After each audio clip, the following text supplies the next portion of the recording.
to edit or delete Cronjob via cPanel.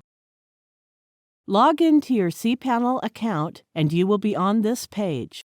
Scroll down to the Advanced section and click the cron jobs. Scroll down to the bottom of the page. Current cron jobs are listed here. There is an Edit option in front of the cron job we want to edit. Click Edit.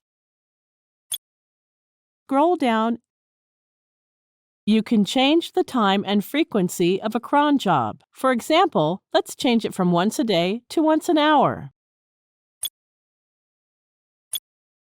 After making the required changes, click the Edit Line button. That's it. We have successfully edited the cron job. Let's see how to delete a cron job. Go and click the Delete button. Click Delete again.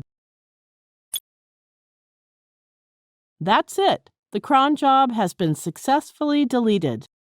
Now you know how to edit or delete a cron job. Thank you for watching.